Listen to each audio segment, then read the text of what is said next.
C'était l'occasion pour les professionnels de médias réunis en ces lieux de réfléchir profondément sur les conditions de leur travail et surtout d'analyser le risque qu'ils encourent pendant l'exercice de leur métier. Pour ce faire, un rapport a été rendu public recensant le cas des journalistes inquiétés de 2019 à ces jours. Il en est ressorti plus de 500 cas de journalistes ayant été interpellés dans l'exercice de leurs fonctions. Attestant la véracité du contenu de ces rapports, Jean-Marie Kassamba, en sa qualité de président provincial de l'Union nationale de la presse congolaise pour Kinshasa, souligne que le combat pour la liberté de la presse est un droit et demeure une quête permanente. Chaque année, j'aide, documente. Chaque année, j'aide, rappelle ce qui a été, ce qui est et ce qui risque d'avoir.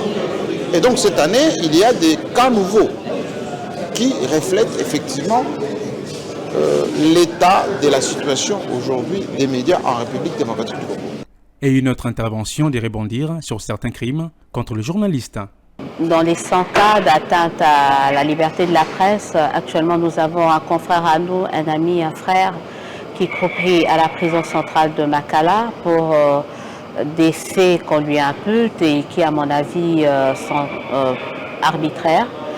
Déjà, avoir un confrère à Makala, c'est déjà un aveu d'échec de la liberté de la presse qu'on veut instaurer au pays.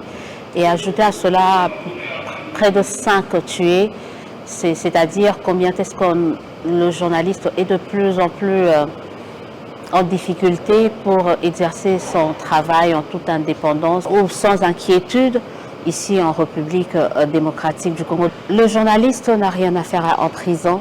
Stani Boujakira n'a rien à faire à la prison centrale de Makala. Il n'a rien fait. Il doit être un homme libre. Un avis partagé à l'unanimité par les professionnels de médias présents à cette rencontre de grande envergure.